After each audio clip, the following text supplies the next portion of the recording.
Call to order, 70, what are we, 7:04? Yep. Little tardy, that's okay. I am not looking at the agenda, so you want to lead on here? Yeah, I'll lead from here on out. I just have a quick question. Is anyone trying to get in right now? Because I've got. Not that I can Can't see. get in. Okay. Are they having trouble, Ron? Yeah, well, there's 35 of them. Maybe it's too much of a. Now we have room for 1,000 people. Okay. Oh, they can see me and everyone. Oh, they can? So Yeah. Ron is not a participant then. Oh, There is a, oh yes, there's one attendee. Okay, we'll continue. So public comment, for the first item was the email from John, and he just asked that we read that out loud to everyone, in case anyone didn't see his email from earlier today around 9 o'clock. The email reads as followed. I was hoping by now we would start to see a commitment from Farmington, I guess allocating all of the 9 million COVID funds to the new town hall was more important. And then below that is West Hartford's Complete Streets project adds miles of bike lanes, sidewalk repairs. And then a paragraph below that is West Hartford committed $2 million to complete streets in 2022, including bike lanes, sidewalk repairs, and trail expansions. It looks like he clipped those last two paragraphs from a article from somewhere. So that's the email. Does anyone have any comments on that from the committee?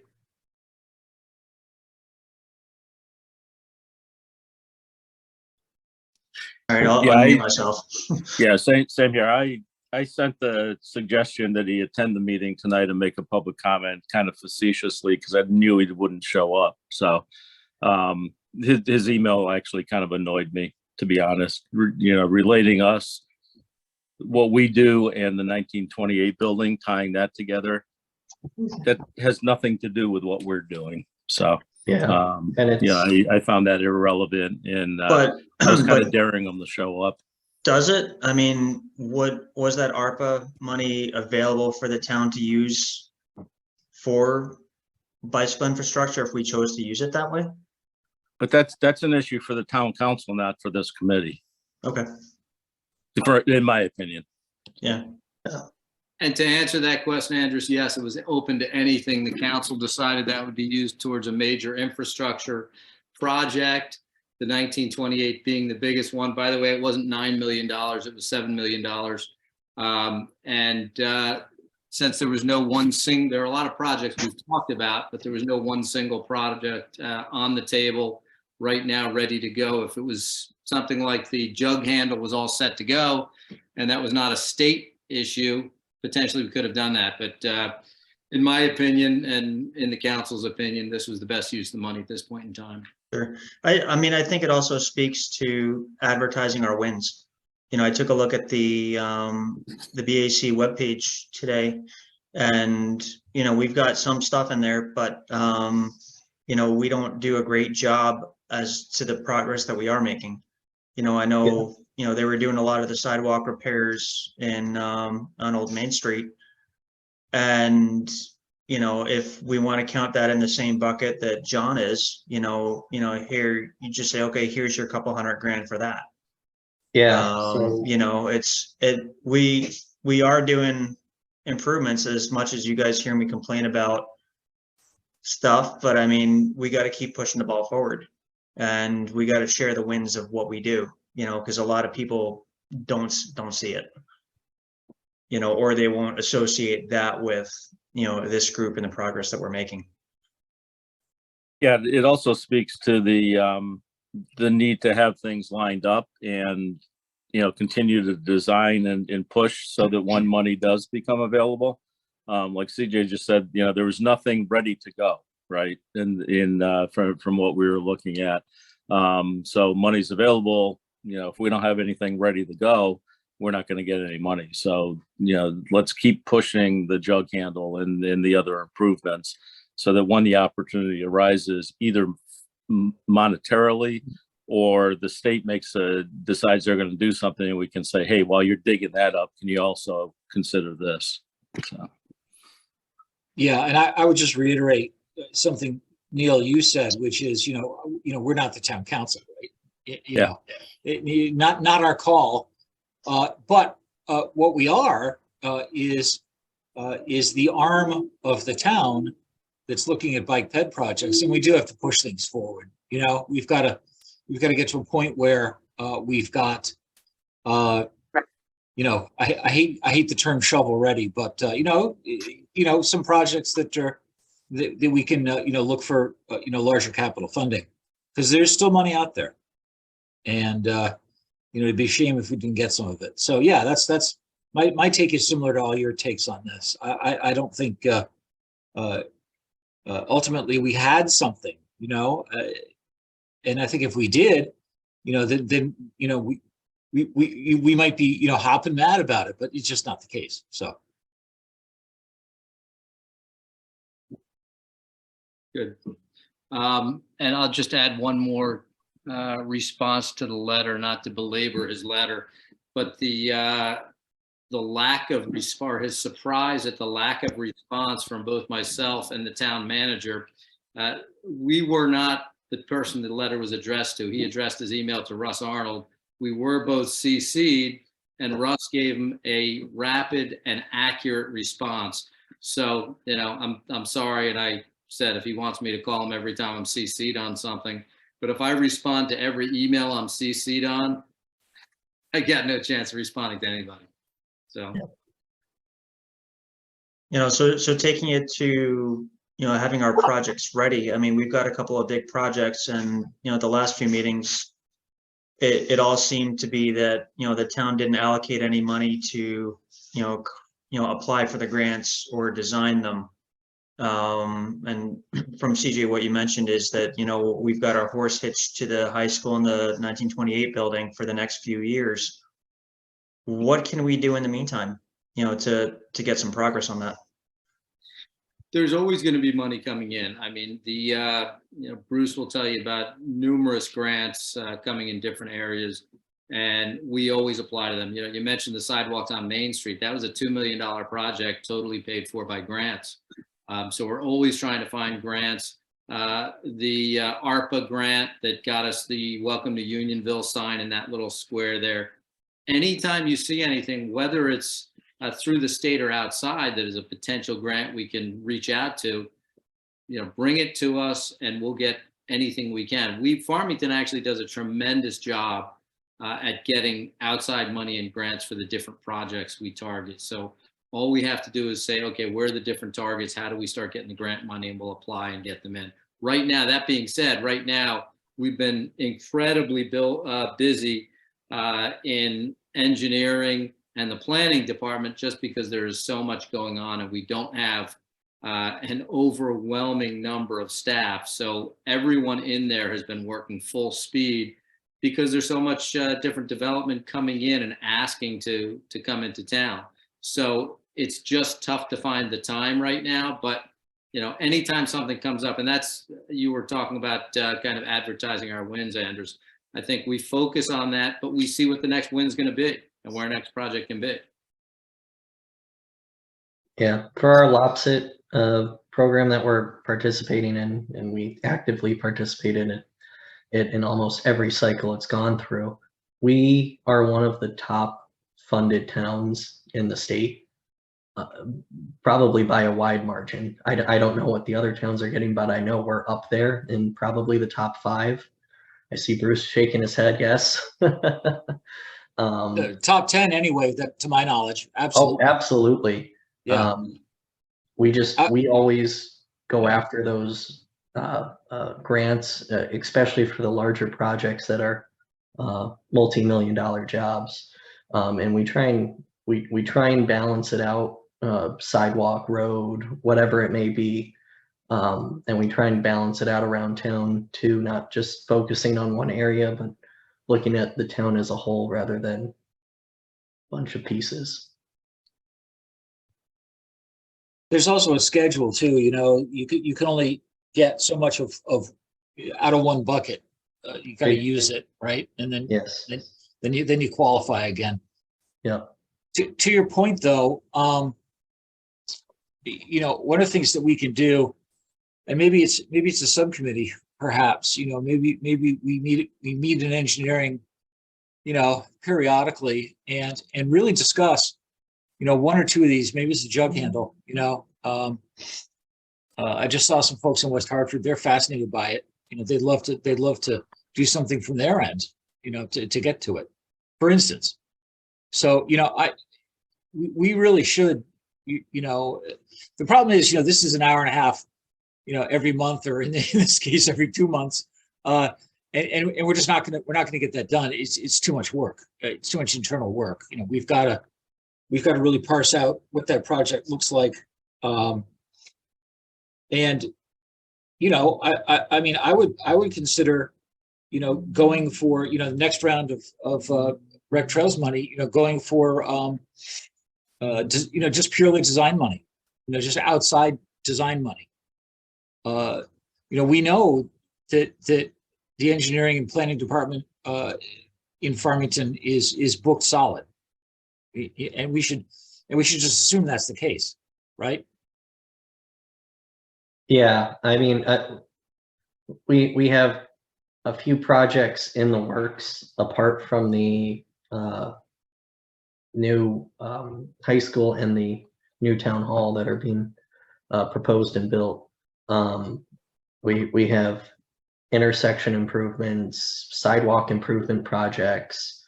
That connectivity project came in over budget, over the allowed amount.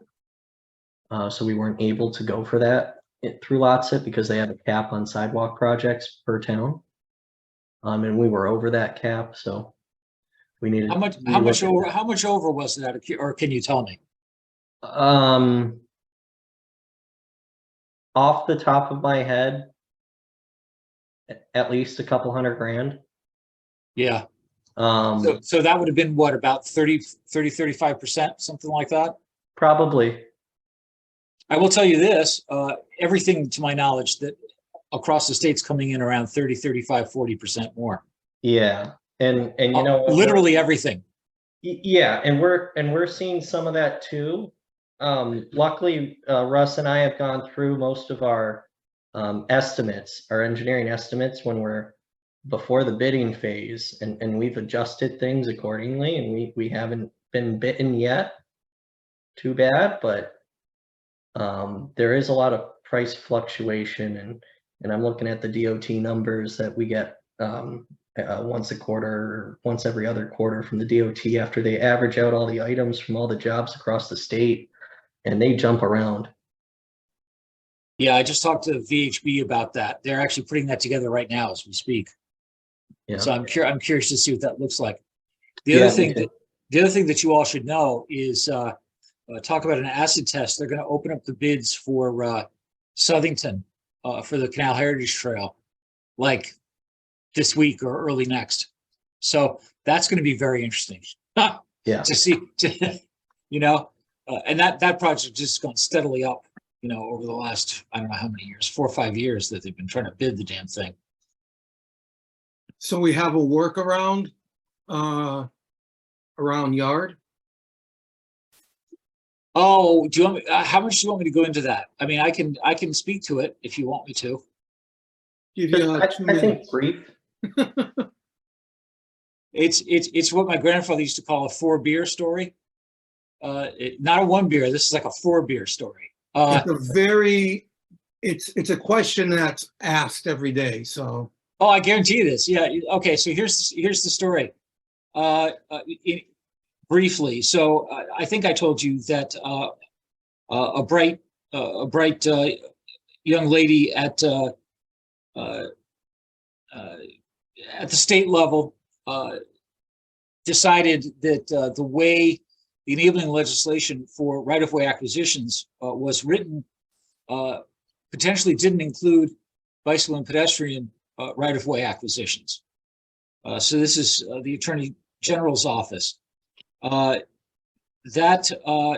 attorney has subsequently been moved or has left, and I'm not going to give you the whole story, and has been replaced by somebody who has decided that the legislation as written probably is okay after 2 years of lawsuits. Yeah, I know. It's bizarre, but it's classic inside bureaucracy in Connecticut. And I'm not going to go too much more deeply into that, other than I talked to the design team at DOT for Plainville, and they're all excited because they can go and basically start the project again. So what is going to bid right now is not, in fact, the northern piece. So this is the southern piece of Southington, literally going, right to the property line at Yard Metals. So that's what's going to bid right now. The second part will go to bid when they've done whatever the hell they're going to do, whatever voodoo they do, to get something designed. And then the same thing for Plainville 1. So look for those to be bid as early as later this year, possibly first thing next year, or maybe over the winter is most likely at this point. Yeah. But anyway, my spies tell me that it had nothing to do with the litigation, it had everything to do with someone being moved at the AG's office, which is just fascinating.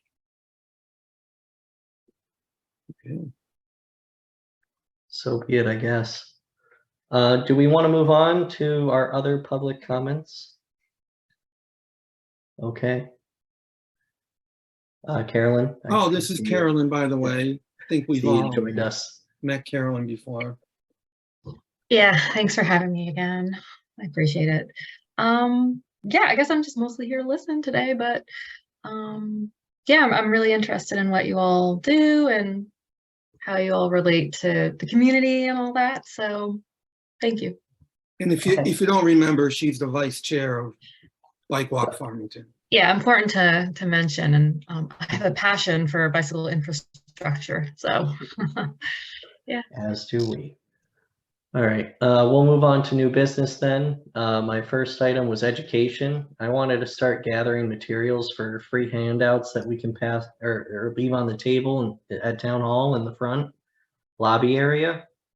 We could put something together, a little card or something, maybe some safety tips for Bike Safety Week, or something like that. Or if you have articles that we can maybe leave links to or QR codes to, we can do that as well. And then gather materials for the upcoming town newsletters for the remainder of the year.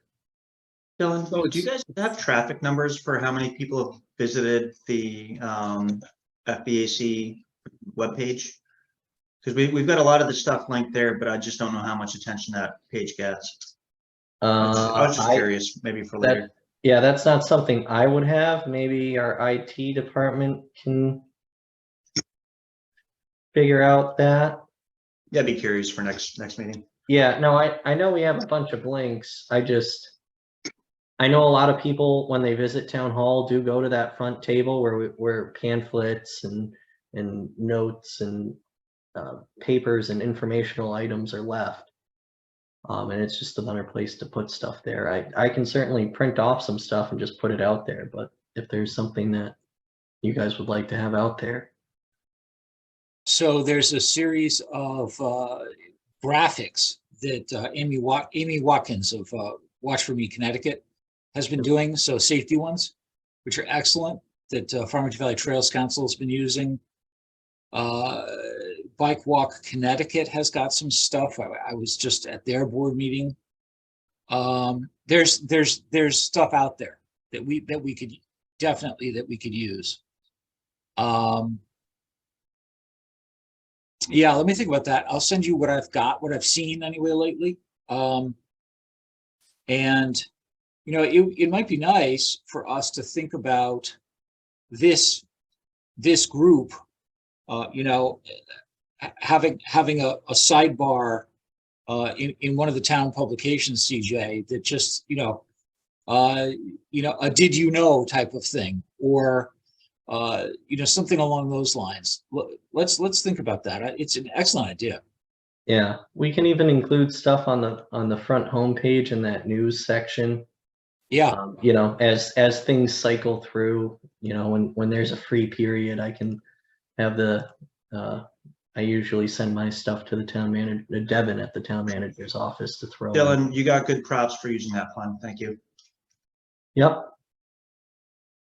But then the next newsletter, we could certainly put a link to our site, the Yep.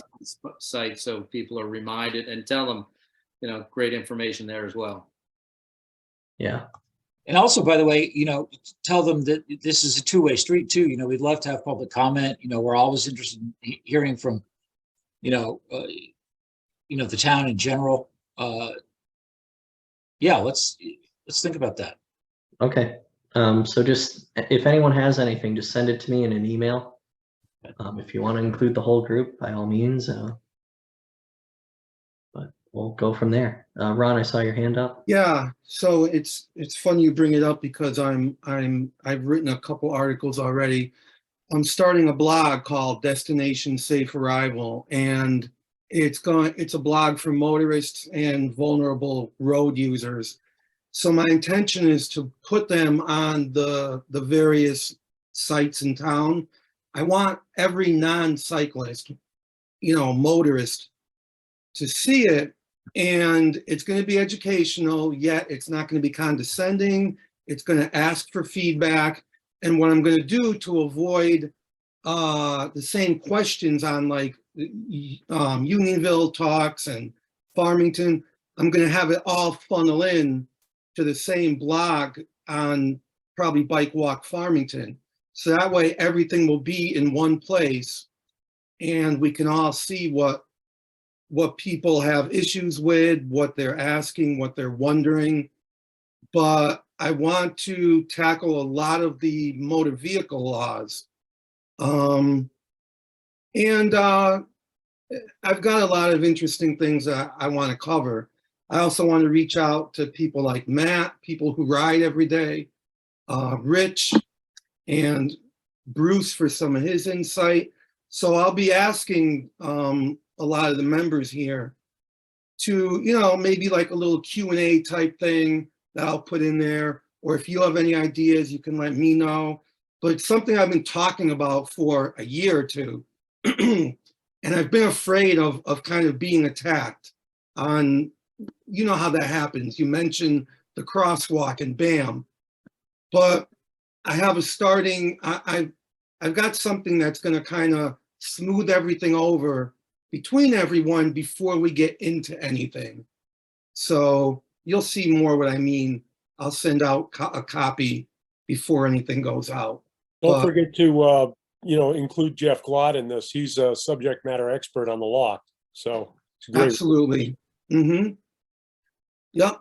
So I finally want to get that off the ground. I would like to get it linked if possible to what's our Farmington website there? Yeah, our webpage is under, if you're looking for it, it's under the engineering department. So a sublink there.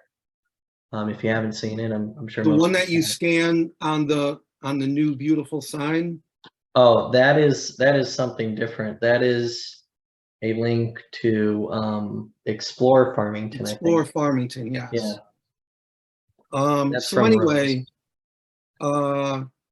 yes, the whole education, that's kind of where I'm at with what I want to go forward with personally is education. So Okay. All right. I did want to mention in that vein, because we're talking about the safety portion of things, do read up on the current bill status of HB 5917. That's 5917. That is the Vision Zero Council bill. And it is, I think it's a good bill. It still has to get through committee. I met with Senator Christine Cohen, who's the co-chair of the Transportation Committee, along with Representative Roland Lamar of New Haven. And this is really very good. It has, among other things, a universal motorcycle helmet requirement. God knows if that'll pass. It never does. It's also got an open containers thing, which also never passes. Yeah. But the big thing in it, as far as I'm concerned, is it's got red light cameras in it still, and but not mandatory. So it would be if a municipality decides they want it, and 6 or 7 pages of this. It's right here. It's probably, I don't know, 15, 16 pages total. Is just on the red light cameras. So if you want to learn about that, this is like, a poster child for looking at what legislation could look like. And I have to tell you, if you wanted an under over on it, I'd say it's 50-50 at this point. But we're working hard to get it passed. I think it's I think it could be a big deal for the state. So stay tuned, and I'll keep you informed. I'll keep you informed, obviously. Okay, thank you, Bruce. And for the cyclists out there, it also has the Idaho stop in there too. It does. Which is going to be one of those sticking points along with the cameras, I believe. It does. Well, what they already watered it down. It's actually a study of the Idaho stop. But at least it's something. Okay. Because, and also, there was a part of in that piece was no right turn on red, which they're going to study as well. Which, as we're all bicyclists. The right turn on red problem is a genuine problem, for cyclist crashes. So we'll see where the study goes, but I suspect that will pass because it's just a study. And hopefully we'll get some reasonable data out of it. The problem with studies with Connecticut DOT is we give them 2 years to do them, and it takes them 1.5 years to initiate the study. It drives us crazy. But anyway. Well, thank you. But I mean, Bruce is right. This is huge. Like, we haven't had anything come up like this since what? Since the new crosswalk law, switching it back? Since the crosswalk law, yeah. We haven't had any safety legislation since then. Yeah, and you probably remember I've reported on being on the education subcommittee, and we have a meeting next week, so I'll also report on that too. There's hopefully some good, some of the law will be, regarding education for people renewing their licenses and getting more bicycle education. Yeah, that's in there too. So 3 out of those 12 segments are actually basically making sure the DMV does some bicycle education finally. Right. Very important. Bruce, do you know where our legislators stand on voting for it? It's all across the board from what I understand. There's I was just thinking specific to like Art for Farmington's, our district. Oh, well, I talked to Mike D'Amico about it. He's all excited. He thinks it's very I good. talked to him as well. He's excited. And Derek Slap, right? Derek seems to be on board. Yeah. It's interesting. The far west and the far east of the state seem to not be terribly interested in much of this, which is fascinating. And I just use it geographically, but it seems like that's where the outliers are on this. That's the more rural areas. Yeah. Yep. Lack of Because education. I think the urban areas, I think the urban areas are sold on a lot of this safety stuff. The other thing in there is, and I should mention this, it's very interesting that it's so hard to change speed limits in this state.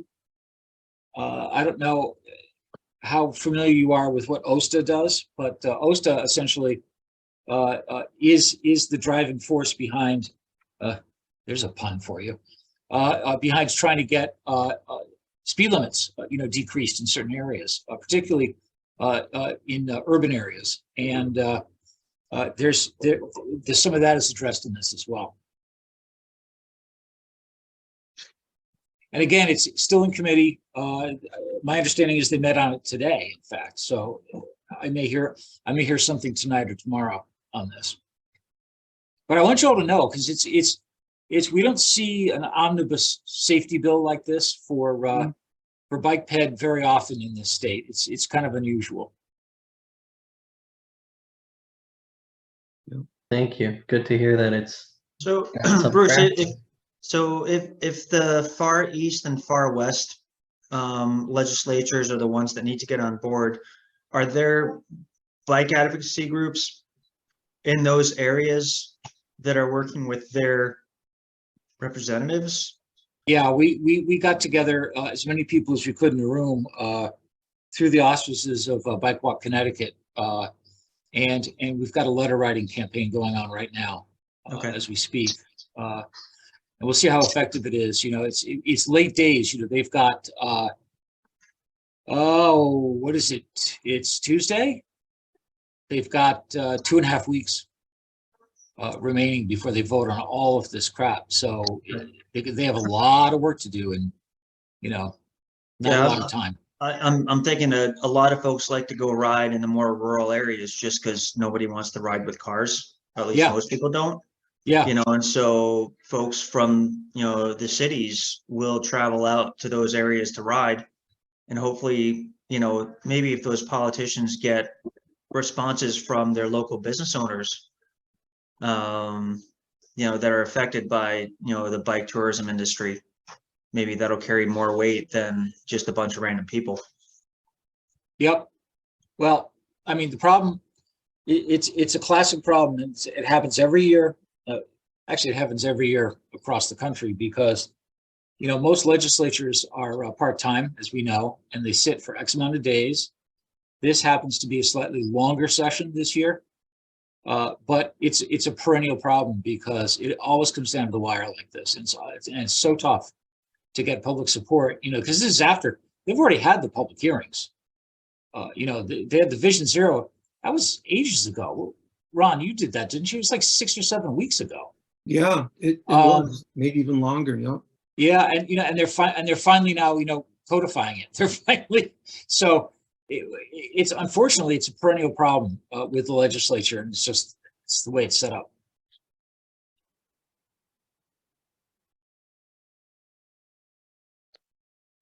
Okay, are we ready to move on to old business? Or sorry, I just wanted to talk about the Unionville Pocket Park that we recently opened.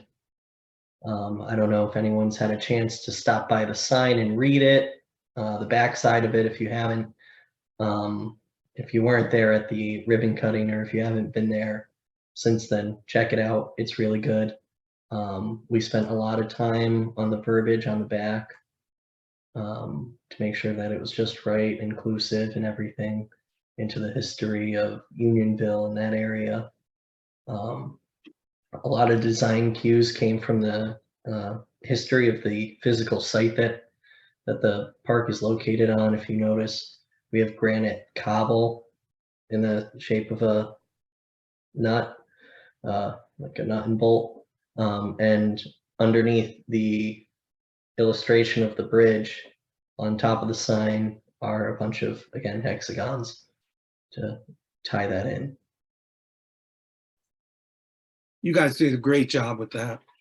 Great job. Thank you. And you've got the waves on the front of the sign too. Yeah, they wanted something more than just welcome to Unionville. They felt like it was missing something. And seeing that the river runs right there, it kind of fit. Good. Came out very well. It was good attendance for the ribbon cutting. Yeah, very good attendance. I was actually surprised how many people showed up. Mhm. Yeah. So again, if you haven't stopped by and looked at the sign, please do so. It's a lot of minds got into that and created something wonderful, including a lot of input from here. I didn't see any press coverage on the ribbon cutting. Was there anything with pictures or anything like that? I couldn't make it because I was setting up for the referendum, the very popular and widely attended referendum the following day. Yeah. And thank you Um, for that, Neil. So there were a lot of pictures taken. I have only seen a few of them. The other feature of the sign that Dylan, you could talk about is just the top, the cap to the sign is great. Oh, yes, the bridge, is that what you're Yeah, referring to? Yeah, the bridge came out really good. I am very happy with the way it looks and compared to the actual bridge, especially now that it's all black and it doesn't look like a half Oreo. Um, it really, Come on, I like the Oreo. we all like Oreos. I mean, come on. It really ties in nicely with the bridge in the background, the way it all sits. Yeah, it was a fun project to work on. good. Nice job. All right, now to old business. I left achievements from for 2022 on there. Andres, you are the one who brought this up a couple months ago now. And at the meeting that we started to discuss this, you were not there. And we kind of threw around a couple things, Pocket Park being one of them, complete streets, and just other general stuff, smaller things that you don't really think of that happen throughout the year as well. We could put a touchy subject, I know, Ron, but the porta potties were out there 2 weeks before they were scheduled to be this year. So awesome. And that's planned in 22 mostly, I believe. I Let's had to count go in that. there and do a number 1 and a 2 just to celebrate. Nice. Thanks for sharing, Ron. Yeah. And we have a lot of working things that are in motion from last year that have carried on to this year due to the nature that, again, we only meet once a month and we only have so much time to talk about and discuss things.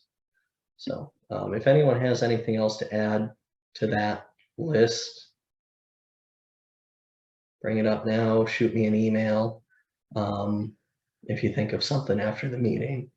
And we'll kind of make a list and hopefully at some point we can start looking at updating our little link on the town website, because I don't know the last time it was updated. I would imagine that it was some time ago. And we can start putting new links and maybe cycling out some of the old ones. Did And we get a PO for the water fountain?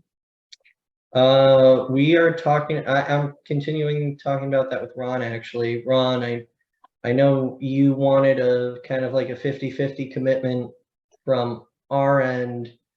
My thing was kind of, we're installing it and that's gonna cost us a good amount of money as well. So what the Trails Council said was that they would matching funds. Did you want them to, were you looking for them to pay for the whole? Well, if they wanted to pay for the whole water fountain, I have no problem putting it in. It's just if you want to match fund, do they only want to match funds for the water fountain or for the whole project as a whole? Because I'm not sure. It might be better to have maybe you link in on the next meeting maybe, or Sure thing. talk about it. Absolutely. Ron, what if they bought the water fountain and we installed it? You know, the installation is gonna be more than the water fountain, probably, but then everybody's I don't got skin in think the it game. was. Okay. It's a little less, but I will tell you that the two that the Farmington Valley Trails Council did when I was running it were Sperry Park and Avon. We bought that one, they installed it. And the one in Central Collinsville, and same thing, we bought that and they installed it. Yeah. So, you know, we have done that in the past. I will say that they've gone up in price tremendously since we did those last two. That's the So, whole thing.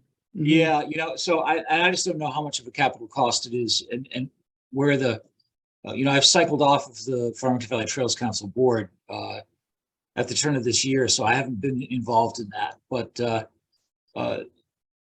it may make some sense to go and actually speak at the next board meeting and just Yeah, discuss it with them, because I'm sure they'd be interested. Yeah. And one of the things that they've done in the past, and it's been very successful, is have a fundraising campaign, for those types of things. Yeah. And maybe you do it that way. Yeah, maybe. Yeah, our initial thought was if they bought the water fountain, Ron, we would then go ahead and pay for all the necessary items for the install. So would that be the Ron Gorosky Concrete, water fountain? Foundation. What was that, Andres? The Ron Gorosky water fountain next to the I'd Ron rather have a Gorosky porta parking lot. potties? The plaque with Ron's name on it. That was the porta potty.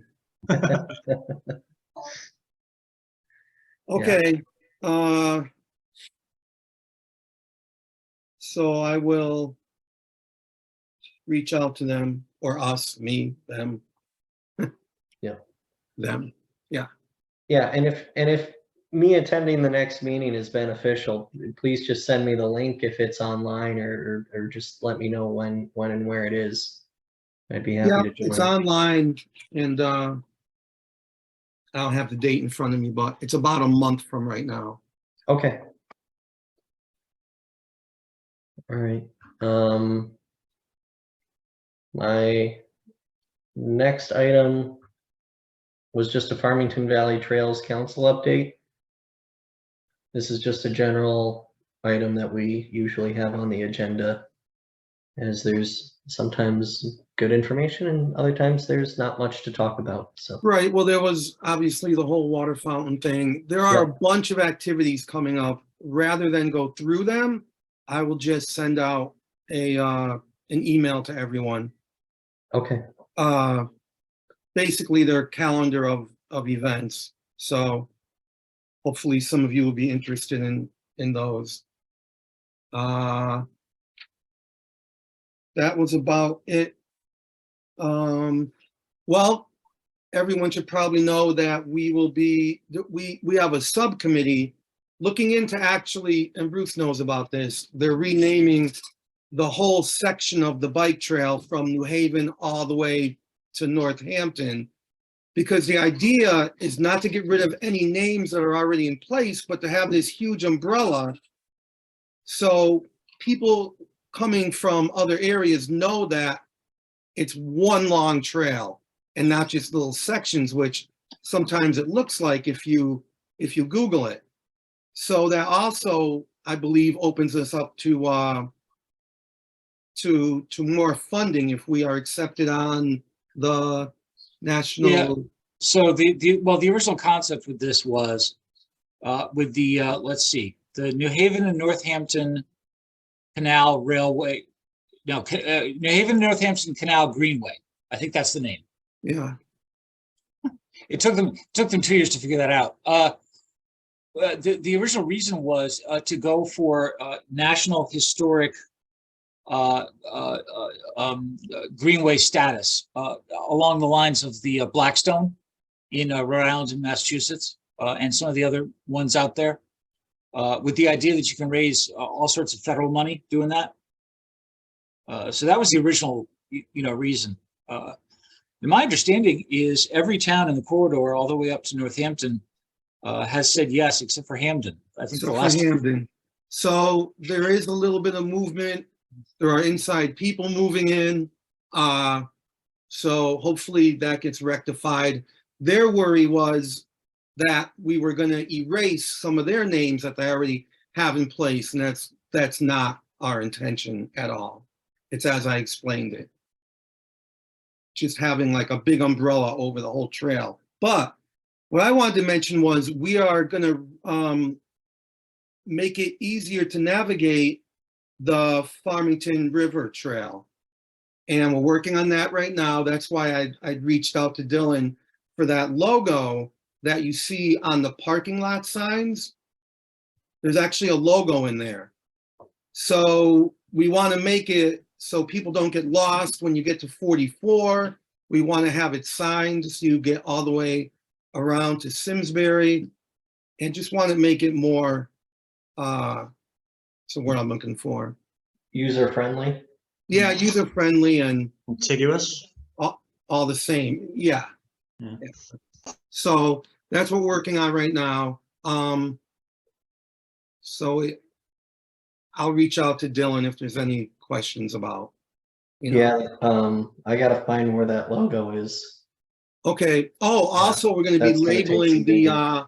all of the kiosks, which are done almost everywhere else, right, Bruce? So that actually looks sharp when you have the name of the trail right on that.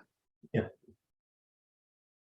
Yep, so keep your eye out for that. Will do.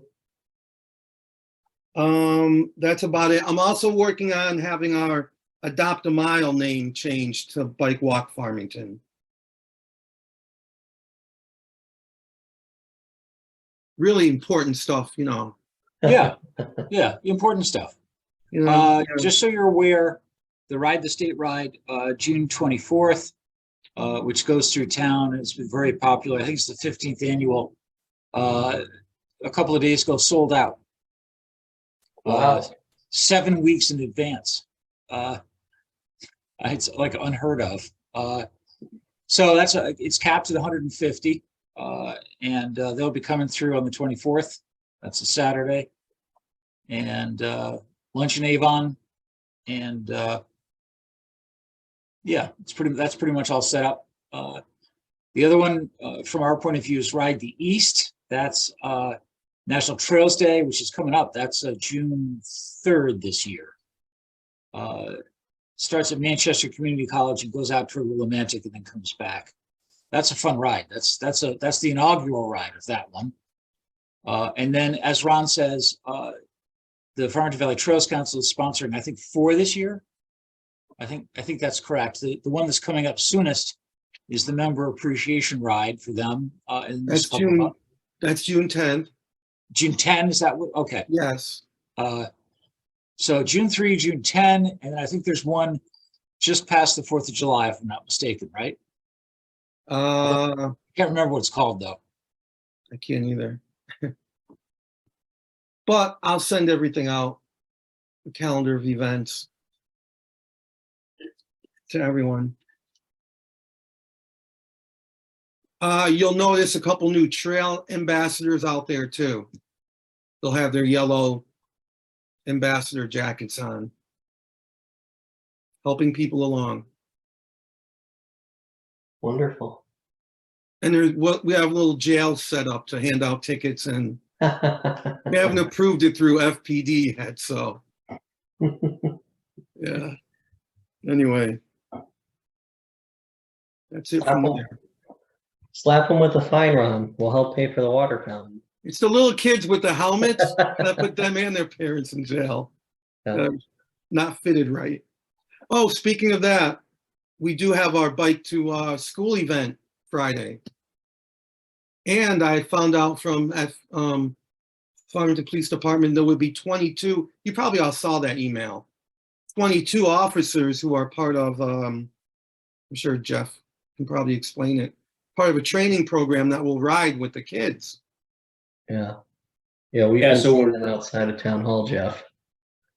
I'm doing a class of International Police Mountain Biking Association, which I'm an instructor. Been doing it for a long time, and so this is probably my 4th or 5th class with Farmington. So we have 22 guys and girls, and Friday's graduation day. But before we start the testing process to pass them, they're all going to ride with the kids. So we have 4 state cops, Farmington, Branford, Meriden PD, Wallingford PD, Waterbury, West Hartford, and Glastonbury, all represented. Wow. Fantastic. You'll see us around. We've been around Route 4 a lot, and today we're going from winding trails down to Unionville, and people are stopping. And we're not in one big group. You'll see us in 2 or 3 different groups of anywhere from 8 to 11 riders. in the groups when we're doing our training, and a lot of horns blowing, a lot of people giving us a thumbs up. So it was good. I get a lot of horns blowing too, but it's not the thumb that. they're Yeah, those are different kind of horns for you. Yeah. Hmm. Yeah, but thanks for all that. That's so cool. So what are the meeting times on Friday, Ron? Come on. Share with the group. I'll send it with email because they're different times. Oh, you don't It's know? 7:40 at the upper lot. Yeah, And then the one 7:50 I at the sent lower? out 8 times. Yeah. Mhm. So 7:30 in Burlington. Jeez. And I forget what time in Farmington. 7:50 maybe. There you go. Ron, so I can help. Eli and I are riding from the Highlands over there. Yep. I don't know, do you need somebody to lead or sweep or? I need a sweep real bad. Okay, all right. I told Eli that it's not a race. He's not happy about that. But he's just gonna accept that if he wants to join the ride. So I'm happy to do the sweep. Okay. And then so we can go and sweep from the 4th graders on back. Sounds good. Thank you. So I've got my leader and my sweep right here. Excellent. Thank you. And they were the only school this year. And if I can just take a second. So we tried to do East Farms and, you know, had a lot of help from Farmington PD trying to make sure the route was safe. And we thought we had it, but at the last minute, Carolyn was involved too. East Farms didn't want to go through with it. They just didn't feel that it was safe enough from their end, or maybe we didn't have enough time to plan. I think it could have been that, but I think it points also to, you know, just not having the connectability, which is tough, but East Farm's in a tough place. If a kid wanted to ride his bike to school, it's almost impossible. So just as we move along, you know, I think we have to really pay attention in the future, thinking about connecting to schools especially. That's all I'll say about that.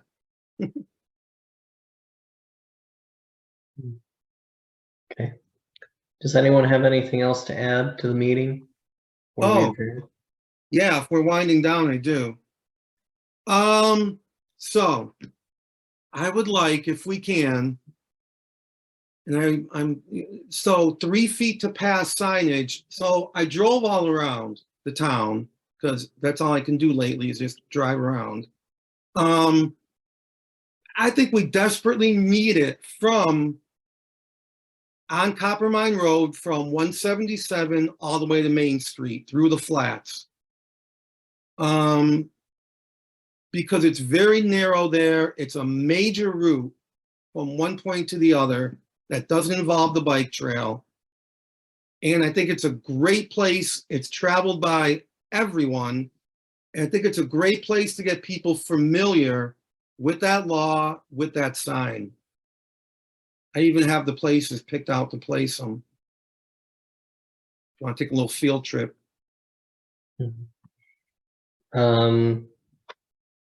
Yeah, we'll just have, for any sign installations, we'll have to follow the MUTCD guidelines. And that's, yeah. Right. And that's something I've shared with you guys in the past. It's chapter 9B, I believe is the bike section. Right, 9B, yes, it is. And we can pretty much do anything that adheres to that, or any state regulated signs that they've also included. The only thing we want to be careful about on our end is a cluster of signs. We try not to Without a doubt. overcrowd. And it's not, you know, it's not where you need them every so often. Yeah. One in the it's- beginning and one before that really tight turn out to Main Street. On the other Okay. side, maybe 2 as well. Okay, so we're only talking about a couple signs. 4 to 6. Yeah, that's a couple. Well, it is, it is a town road, so, you know, Yeah. it's within the purveyance of, the town and the police department, obviously. I am assuming you're thinking about the yellow sign? The yellow 3-foot sign? That's the one that's on that, in that chapter 9, I believe. Well, I think it's the only MUTCD sign that says that, to my knowledge. There are other signs out there that exist, but if you want to stick to the MUTCD manual, then I think that's the only one that they specify. And that's the best one, I think, out of all that I've seen. And anyway. It's the easiest to read. Mhm. I would give it that. Yeah. mean- Russ wants to stick with the MUTCD guidelines. Mhm.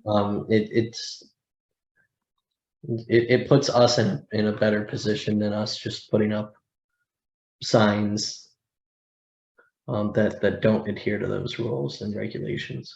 Yeah. All right. So that's along the Meadow Road and the flats out to Main Street, right, Ron? Yeah. So I'll bring my shovel next week. We'll be out there. How do we do this? Ron, are you gonna I'll- put those signs up both ways? Is that the Yes. idea? Yeah. Yeah. Even so- though that sidewalk's over there, we all know that's kind of, Yeah. yeah. It's Yes good and for no, kids, yeah. but That's the bike path, Ron. it's actually labeled that on Google, but that's another subject. And on the sign on there as well. So-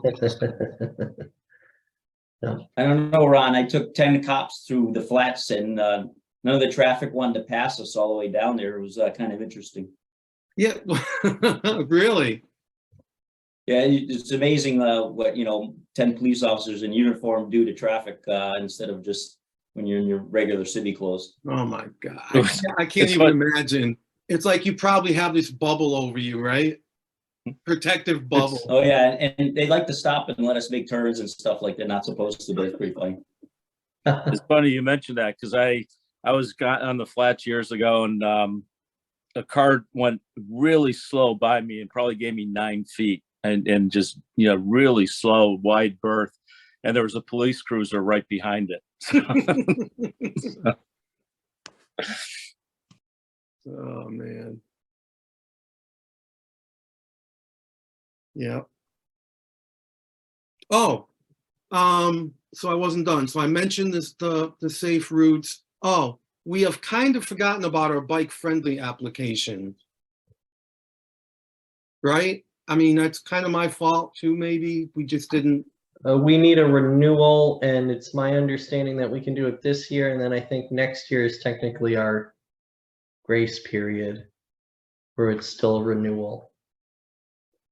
So when is the, so do we know the next date that they're, I think it's Um, October. I think it's October, isn't it? Yeah, it's October, November, I think, something like Yeah. that. End So of the can- year. can And we then make there that were- one of our priorities between now and then? Yeah, so I need to start looking at that as well. And I had started compiling some stuff as well, and I will Yeah. admit I dropped the ball on that myself. I apologize to everybody, but Me too. I knew we had extra time, but we were trying to do it for February and it just never happened. So we do need to get all that together. There's a lot to talk about in Farmington, which is fantastic. So, I think we have a good chance of becoming a silver community, which is the idea. I do too, because, and plus Avon, Avon, they're probably going to be getting their bronze any day. They are. We have to step it up. Okay, yeah. remind We've been- everyone it's a we've been at this a competition. long We'll- time, we'll see some everybody. change. We've been Yeah. at this for 13 or 14 years now, Yep. and we're doing a lot of great stuff. Unfortunately, that color is what everyone looks at. The silver, the gold, Yes, and it looks like I saw like they had like a wheel on their website. I don't know if you've seen it, where it basically calls out, okay, if you meet this, you're bronze. If you meet this, this, and that, okay, you're silver, and then this, and that, and that. I'm trying to find it right now. I can't. Yeah, they changed the application this year. They made it even longer if that's possible. It's Yeah. crazy. It's crazy long now. So it is going to take us a while to compile it. Yeah. Kind of makes more sense now though, right, Bruce? If that makes sense, it kind of makes it more, it's longer, but I felt more user-friendly, kind of. It's better. It's better than it was. You know, there were some glaring gaps in the old one. Yeah. Yeah.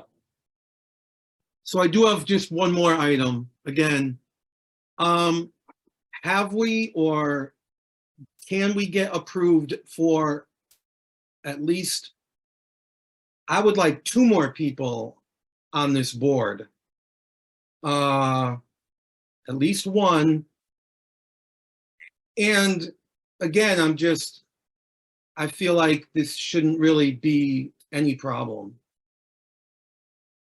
Because the first number probably just came out of thin air, right?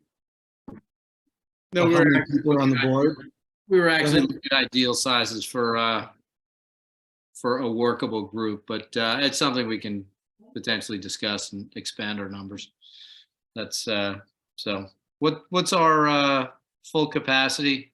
Dylan, do you know that number off the top of your head? I don't even remember. It's our voting group and then 2 or 3 non-voting members. What's the number of voting members? Do you remember? Is it 7? I think it's 7. Okay.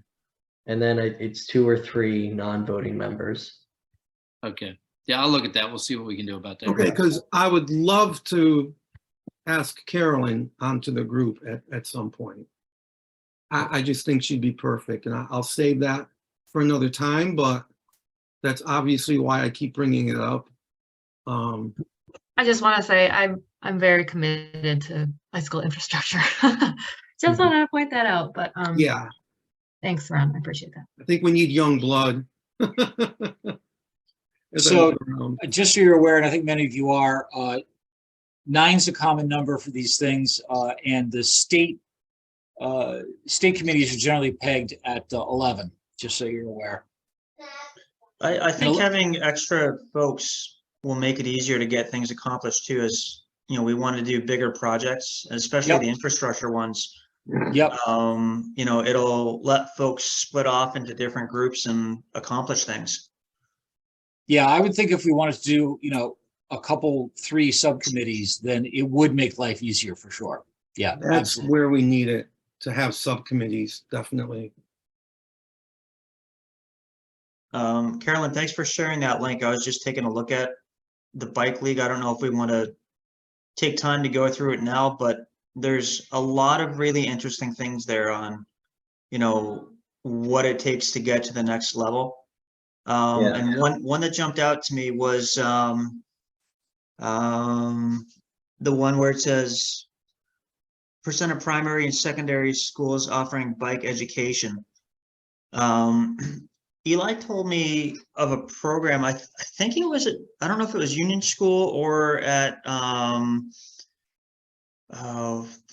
I'm brain farting. The one in West District. no, the Noah Wallace maybe, where they actually got a whole bunch of bikes for people.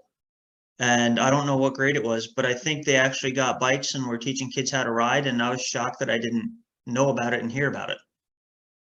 So our schools might be doing stuff that we're just not aware of.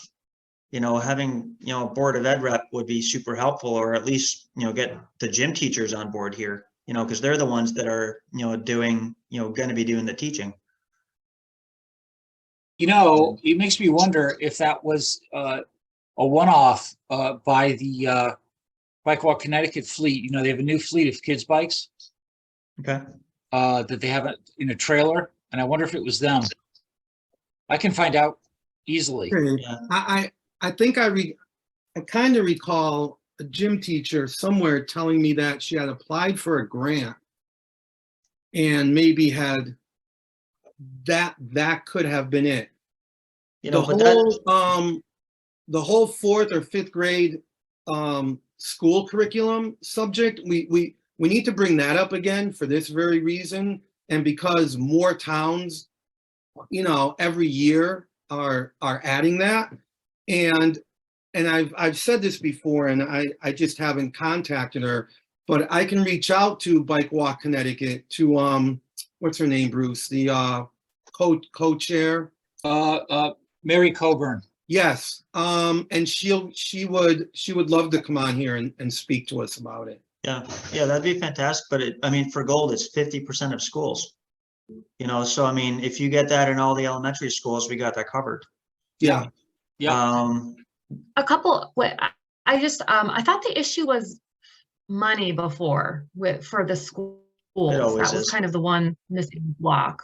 So, I mean, So I think CJ could speak to that, and I know Neil was in on those meetings. I think it had more to, it was kind of complicated, right, CJ?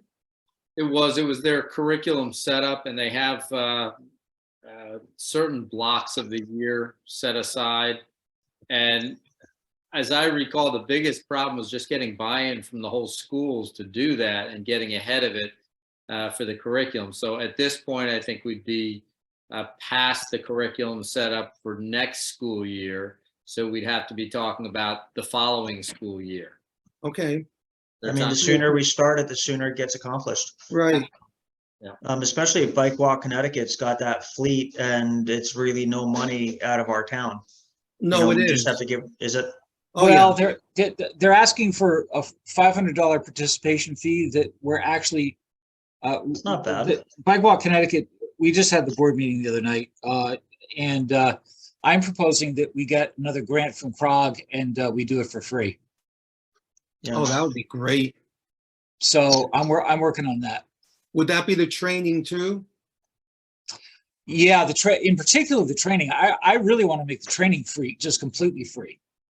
So what has to happen is the gym teachers have to be trained kind of like a LCI course, but much Yeah. shorter, because obviously if you're an educator, you already know how to teach. So you don't need that component of the class. You just need the safety information. Yeah, actually, really, it's the safety, it's the bike safety curricula is what they're teaching, and it's a much truncated course from what we're used to, with a TCI course or something like that. It's different.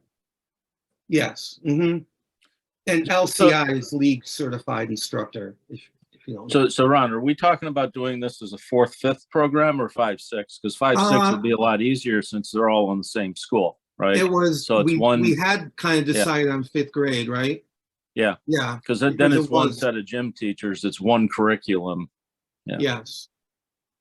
You Much know, easier. I think that changes in school systems. I think for Farmington, 5th grade is the way to go, right? Because it's just easier. Yeah. Well, we have one school for 5, 6. Yeah. Right. Yeah. Okay, so good. So now we kind of have a bit of a timeline. I will get our guest speaker. I'll let you know how that goes. And And we'll Ron, move on that's from there. and one thing to bring up with them when we talk to them again is the bike to school, because the one year we did that, I mean, that's an easy one, right? One major intersection with the police department helping us cross Route 6, but we got a bridge to handle the other end of it, and that's all bike trail. So Yeah, unfortunately, I believe a year ago or right after COVID, yeah, we weren't able to fit them into the schedule, and I didn't hear from them this year or West District, which we Yeah. had a great ride with West District, so. yeah. I'm But not if we are sure. going to do a 5, 6 curriculum, that could be the capstone at the end of the year, right? Yeah, definitely.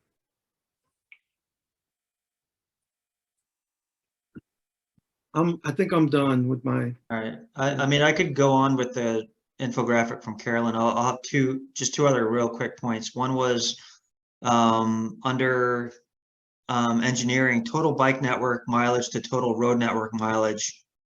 For gold, it's 43%. You know, we've got a lot of arterial streets, you know, and so we need to get, that's at 65% right next to it. You know, so we do need to get something on the state roads. You know, whether it's signs, wider shoulders, somehow make it a bike lane. You know, I don't know if Connecticut cares, but, Well, you know, if we want to get gold, we got to get there. Well, that's a whole different kettle of fish.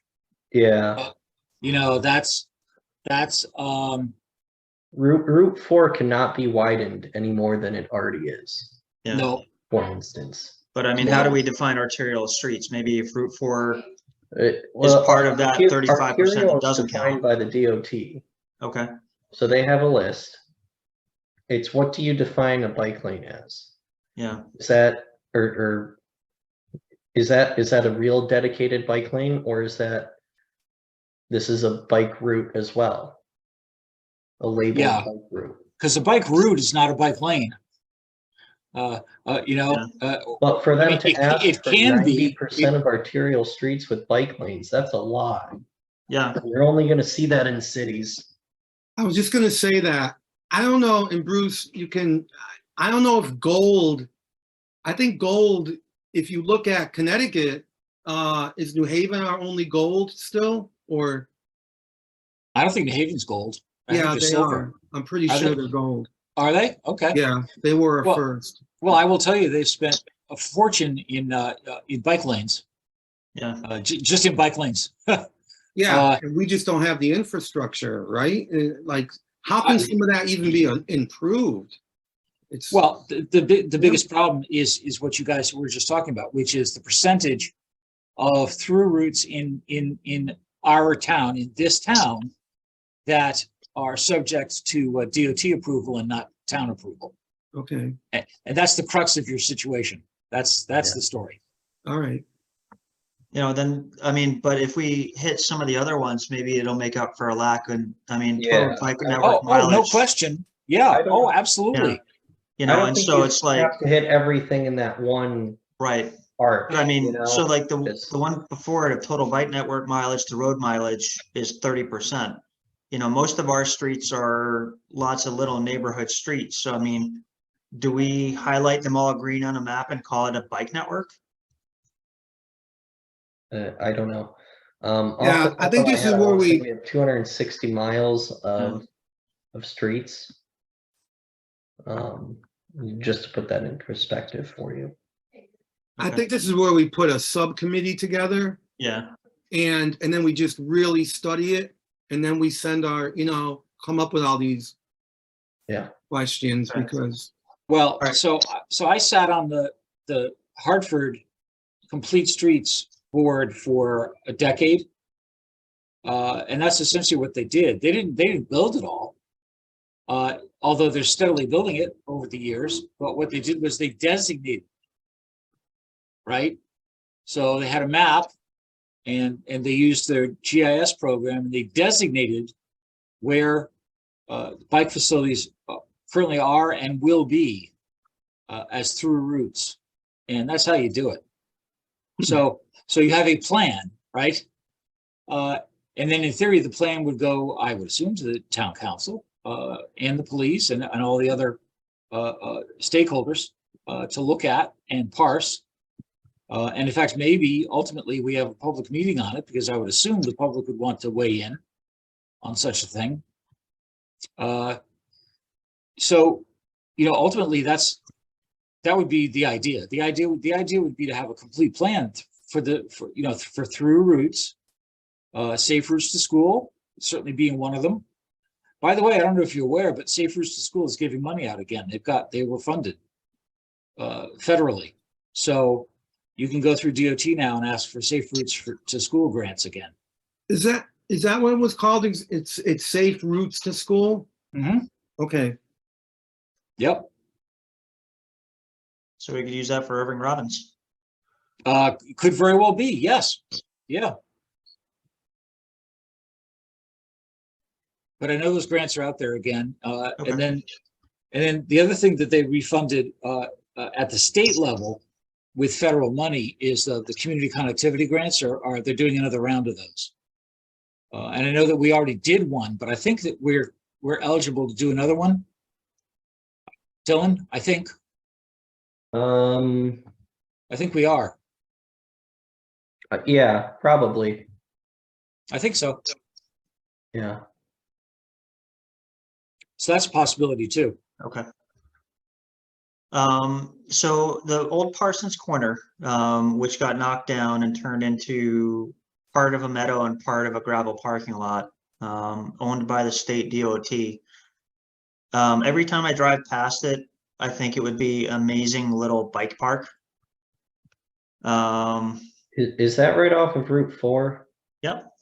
That weird turn? Yeah, that's the, I'm not from town, sorry. yeah, that's the corner. Okay. So, And I'll stop you there. Parsons Corner is currently owned by the state. Yep. They gave us in writing their word that they would be turning it over to us for a $1,000 filing fee. This was 4 years ago. Since then, unfortunately, for some ridiculous reasons, they backed off of that. And right now they said you could have it for $2 million. We put that project out to bid about 6 years ago. And we had developers saying to us, if you gave it to us for nothing, we couldn't make money off of it.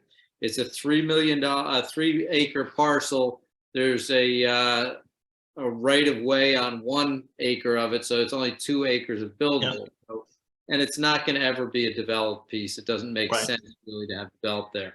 But if the town were to acquire that, the Historic Society has already asked if they can build or rebuild the building that is where Berkshire Banks is now. They deconstructed a historic building that they want to put on that site. So it would be some type of modified open space. That was the intent when the state was going to give us the property. If we ever get it, I wouldn't think it would be for many, many years because the DOT does not move at a pace that any of us would think is acceptable. So if by some miracle we get them to have the conversation again and we get that piece of property, it would be a modified open space. So it would be, it wouldn't be anything like a bike park, unfortunately. Okay. So if the state owns it, I mean, is there any precedent at all with the state doing something with bicycles, or does it have to always go through towns? I'm wondering if the state owns it and the state's not going to give it to Farmington, would we be able to approach the state and say, hey, if we had access to the land and we organized fundraising and whatever through NEMBA, Bike Walk CT, all the other groups, is something possible that way? And the state would still own it. Yeah, my guess is a no, because the state, by putting that $2 million value on it, they're indicating that they think it is a developable property still. Just ironically, when they bought it from Parsons, they bought it for $800,000. So in their mind, it's more than doubled in value, even though no one wants to develop it. But that price indicates they think it can be developed. So until they realize it can't be, or until our representatives can convince them otherwise, I don't think the state will do anything like that on it. Can we change zoning to open space? We can't with the state-owned property. Okay. Yeah, as long as the state owns it, we can't. There's another little, it's not little. There's another component to this as well, which is it's well known at the state level, DEEP in particular, that it's a lurking Superfund site because it's filled with oil. And that's a whole other issue. And it makes me think that if ownership changed of that parcel, that whoever decided to become the new owner would own the potential liability of the cleanup. And I think that's a serious issue with that parcel.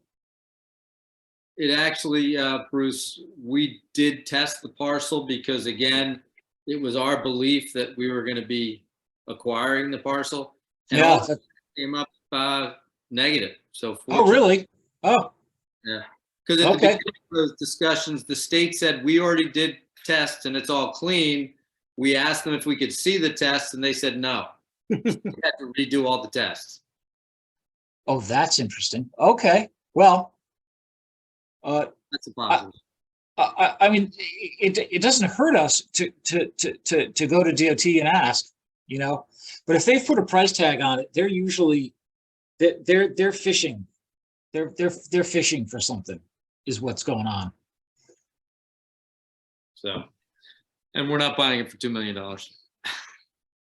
No. I mean, the biggest problem with that property to develop is it's so hard to get to. Right.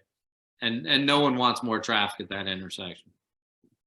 So if it were to be modified open space, which would just basically be a welcome center in that historic building, all of Jonestown, the old buildings there, then could redevelop those buildings, coffee shops, whatever they wanted, and there would be more parking available for them. So that would be the more logical direction to go. But that's a whole different conversation.